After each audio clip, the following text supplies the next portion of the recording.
lion voice. Tell them that's the people first choice. Lion voice, make the lioness them feel nice. Lion voice, with the lion cubs we sacrifice. Lion voice, got to show the people them the life. Lion voice.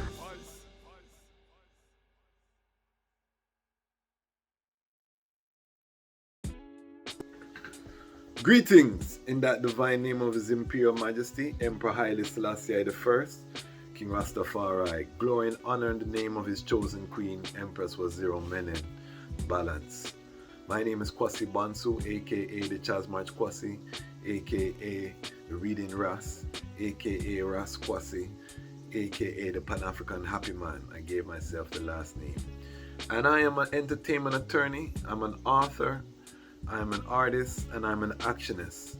And today I stand as the host, or I'm seated as the host of the Lion Voice vlog. And I wanted to do a special episode. This is being recorded shortly after the passing of a public figure known as Kevin Samuels, who has come into the public property since COVID with a viral video on relationships called Average at Best. And you know, I saw the video. I was actually inspired by the conversation that I saw ignited, and this, you know, ignited a huge social media conversation on relationships. And I realized through the work that I've been doing over the years how important relationships are to everything. Because a lot of the broken homes, a lot of the dysfunction that we face organizing and building in the conscious community comes from a result of trauma. A lot of trauma comes from broken homes. A lot of broken homes start with broken relationships. So this whole relationship, and I was a sociology major, I have to say that, at Howard University. So social topics fascinate me from I was a youth. And when I came to Howard, I came as an English major because I love to write. And then I took a sociology class, immediately changed my major to sociology. So that's a fun fact about myself. So this whole Kevin Samuels thing was so monumental in terms of the conversation it started, and hearing all of the different sides to it. He was a very controversial, polarizing figure. I consider him an angel. Now, when we say angel, we mean it in, or angel, we mean it in the pure sense of the word, which is a messenger. And the messenger, you know, you may not like the messenger or the package, but the Almighty uses different people for a different purpose. And especially when you see someone come ignite this big firestorm and then they'll strut out. It's a purpose, and the conversation is not going to die with the brethren, and we say, you know, rest in peace and power to the brethren and to the brethren family. And I think it's interesting, and again it inspired me to, you know, as an actionist, I saw the video and I said, you know, we need this conversation in the Rastafari community. We need this kind of conversations in the conscious community. And that opened my eyes to what was known as the manosphere online in YouTube, which is a lot of different male content creators talking about relationships and, you know, the divide between men and women. There's a general manosphere and then there's a black manosphere. Rastafari, let me just be clear, we're not part of the manosphere. Rastafari stands alone. However, we could definitely partner with the manosphere. You know, the principles of His Majesty mean that we work, you know, we find mutual ground where there's mutual ground, and we build bridges where we can work together for the betterment of our people. So from that perspective, you know, I was very interested and fascinated, and I wanted to just share in this episode of the Lion Voice vlog 10 lessons that were learned from Kevin Samuels that I believe are constructive to our community, black people as a whole, the conscious community, and Rastafari community in particular. And then I'll give you 10 points where the Rastafari standard is different. So not to mix us up, because I know, you know, this is a triggering topic for many people, especially many women who are triggered by the brethren.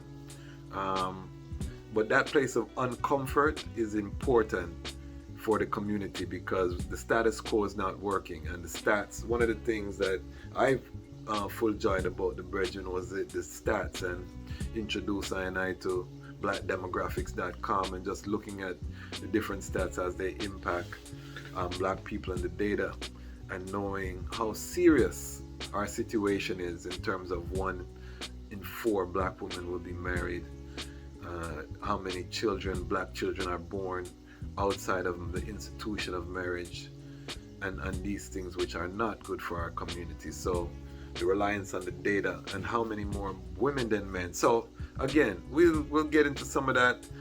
This is the 10 lessons that we can learn from the Brethren Kevin Samuels, and then again I'm going to have the 10 points where Rastafari completely differ in terms of our world outlook. So the number 1 point, and these are in no particular order, but this is the number 1 point that I had down, is this concept of the sexual marketplace and what is in demand in this marketplace. Because a lot of time in the conscious community, we kind of try to look at things from a different perspective, philosophical and thing, but ultimately as human beings, the sexual marketplace is relevant across the board, and we know that because we see the same outcomes regardless whether it's conscious, not conscious. Man and woman dynamics, we see them play out, and when you live long enough, you know what I'm talking about. Man and woman dynamics play out. And what are the 2 things that he talked about in the sexual marketplace? We learned from the brother Kevin Samuels' platform, from watching hundreds of women call in, that every woman wants a high value man, and he defined a high value man with 6 points. 1, making $10,000 a month, which is a 6-figure income, $120,000 a year. Someone who makes that for 3 to 5 years, a consistent, so they make that income consistently. It has to be from legal sources. That other high value men see them as a peer or potential peer. That person has a network of other high value men and others, and that others means that tradespeople, he knows useful people. It's not just rich people he has a network of people that he can rely on. That he has LinkedIn level visibility, meaning he has a title. That's where the legal money come in. He's he owns a company, he's doing something, he has a defined title. You can Google him and him come up. And that he's useful to the group, so that he himself has use to his network of peers. So that was his definition. And basically what the brother said is that across all cultures, strip away morality, strip away specifics, across all cultures, women want this man. And how he would get there was very inventive, because he would make the women say what they want, which a lot of times was to be able to have the ability to stay home without working with their children. And to do that, what that would cost to live that comfortably on 1 income. And that typically in most places you have to be earning that 6-figure income, and therefore be in the realm of that high value man. So he defined that this is what women want, and this is what was in demand, no matter where the women were calling in from. And I think a lot of men don't think about that. We're just going through life. We see a daughter that we like with job fair, but in their mind, especially in the modern world, in the modern woman, that is what they want, and if they don't get that, it's gonna cause problems down the line. The other thing that he highlighted that I think is instructive is that what men want in this same sexual marketplace, that these men who are productive, and that all the women want, they want women who are fit, friendly, and feminine. And 80% of women in America, particularly black women in America, are overweight, and of that I think it was 80% were obese. So he highlighted this issue, and we see this across, even if it's a conscious community, we have weight issues. A lot of that I do believe is from trauma, and stress, working in the system, eating to, stress eating and these things, unhealthy, not being able to exercise or not making time, because I won't say not being able, but not making the time or prioritizing exercise.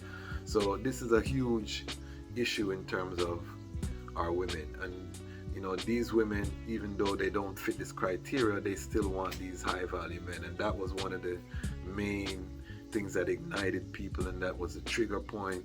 But this is the reality that we see in general in society, that men of means, they're looking for a certain type of woman, and he would add cooperative and different other character traits that these men, traditional men as he would call them. And I think that this is not new information. You grew up with a father, you grew up in the barber shop reasoning, for those who used to go barber, corner reasoning, man on man reason these things. But I think bringing it into the forefront and putting definitions around them, very clear cut word sound and definition, I think that was a contribution that he made that really ignited the discussion on another level. The other third point lesson that he interjected was that marriage is a necessary institution to build community and for legacy and generational wealth. Marriage is not about love and feelings and all of these things. Yes, that's a part of it. It comes in. But historically, and he would highlight this, marriage is about building community, generational wealth, which is why a lot of the places marriages arrange. And I think that was important for us to really understand the institution of marriage, the importance to the community, because now marriage is not even a thing that one's aspire to. And he would highlight how many people would be much easier to have children than get married. They'd rather have children than to build in the institution of marriage. So the emphasis on marriage, and he said he counted his successes in marriage and outcomes. He wanted black people to be married so that the community could build. I think the institution of marriage, and as a married man, that resonated with I've been married, just celebrated my 15-year anniversary. Now, he wasn't married, and I don't think he was really prioritizing marriage, and we'll get to that in terms of where the standard differs and where I think he, missed the mark or in certain aspect. But marriage, the emphasis on marriage, I think for a lot of men was very necessary, because I think a lot of men too had given up on the institution of marriage, and I think he really made man realize for legacy building, marriage is the institution that you need and is required. And if you look at wealthy people, you see why they are married, and these family names that run the earth are built in marriage. His Imperial Majesty Emperor Haile Selassie I was a married man, and built his family through that institution. Number 4, the fourth lesson is that productive high value men are rare, and that women far outnumber men, because one of the things that he highlighted was only 10% of all men across all races in the United States make 6 figures. So all of the women want this small percentage of men, and very few men actually fit, and the average man actually makes about $41,000 a year. So again, bringing those statistics and things is another benefit I think the brethren really brought to the discussion, because a lot of time we just have these reasonings that are not very clearly defined. So I think that was a big thing that he brought to the table.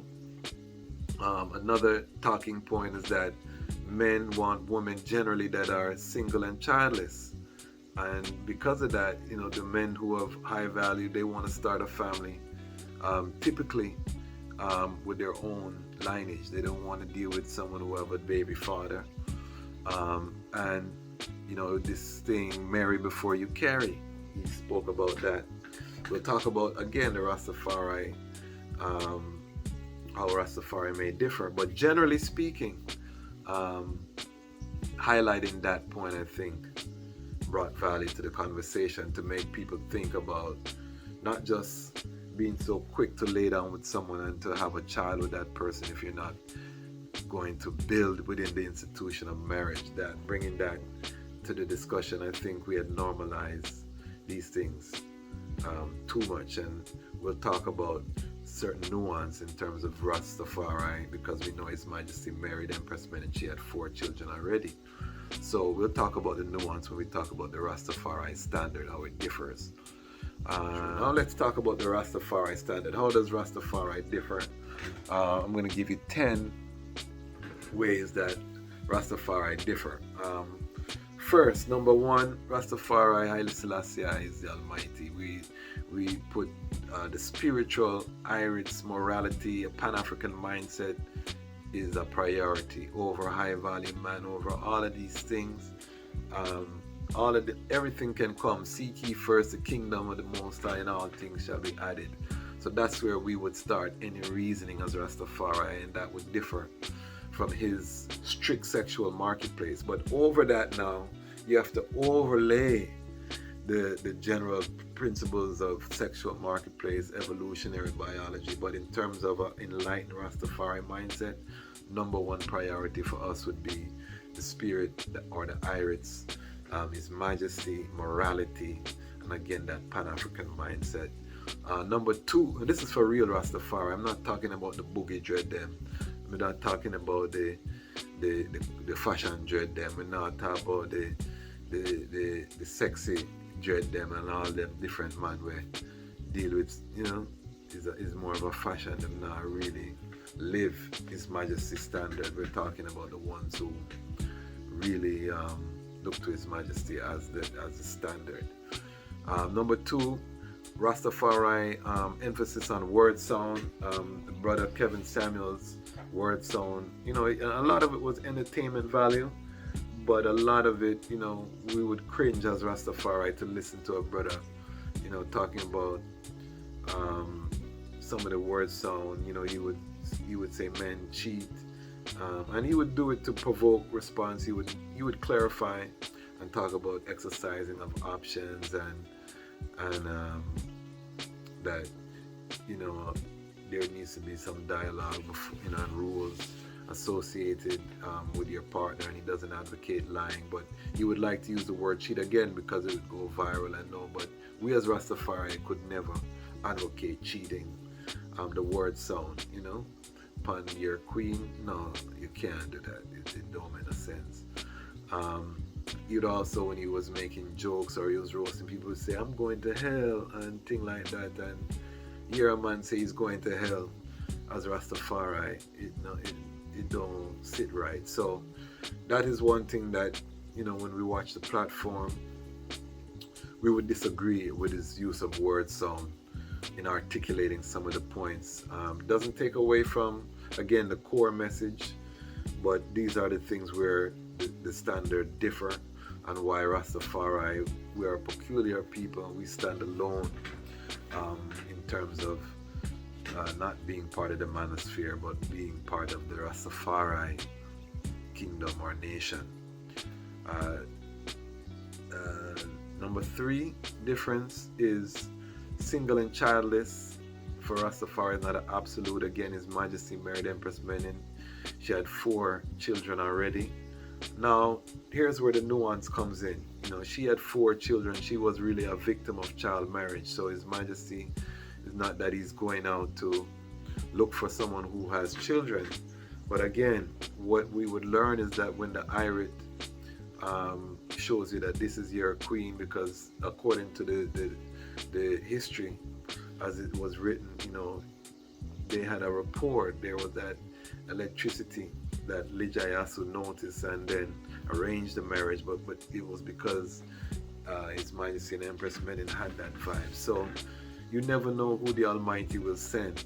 So we wouldn't have a strict policy against marrying or dealing with women who already have children. It's where the Almighty said. Now, in general, I would advise my children, my son, to find a woman who doesn't have children already, because the baby father, all of these things, if you can avoid having to deal with these variables, then of course you would do that. But again, we wouldn't have that strict kind of policy, like Kevin Samuels was advocating for in terms of single and childless being an absolute standard. And he would say there's exceptions to the rule, but we wouldn't even make that a hard rule because, of course, His Majesty is the highest example.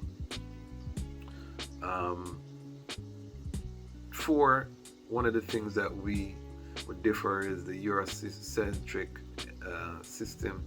His emphasis, he had videos about cutting your locks, making sure if you want to rise, then you need to really, wear the suits, conform. And as Rastafari, yes, you can wear a suit and you see me in my suit dealing with things, but in terms of locks, we're not bow to the God of the dead. And, we will always do what is necessary, whether it's entrepreneurship, whether it's farm, whether it's go up into the hills and deal with what we have to deal with to create our kingdom. We have brethren who have created kingdoms off of captured land till them hold the land and now own the land. So there's all different ways. So we wouldn't take that kind of strict European Eurocentric standard for success in terms of climbing the ladder. So we would differ in that.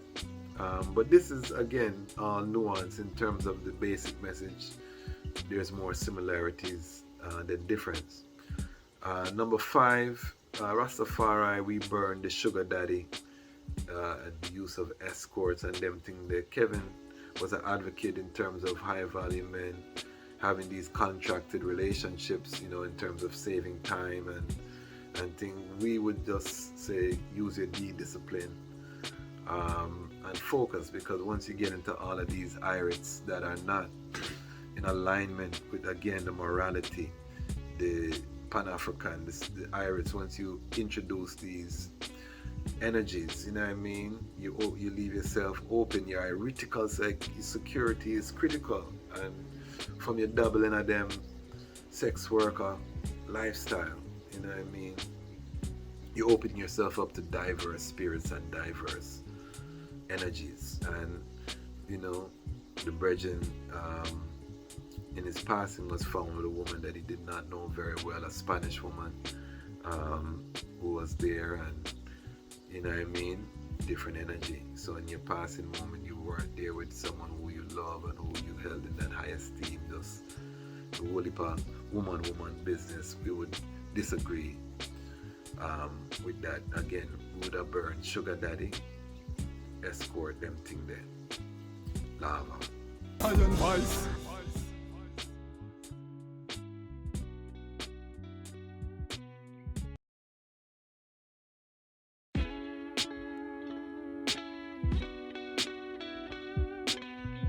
When Rastafari repair the damage, some way we gotta find a way to manage. You ain't gotta change for me. No need to explain to me. Hey yo, things change, things fall apart. Sometimes you gotta live with a broken heart. We survived as slaves, seen days to start. We crossed ocean waves, some were thrown to sharks. We survived that part, survived that ship. Now we got trouble with relationships. She wanna be a bad, some wanna be rich. Nobody want family life, we got trick. Got problems from slavery time, that's not fixed. Still we drop it like it's hot, caught by the matrix. In slavery times, I know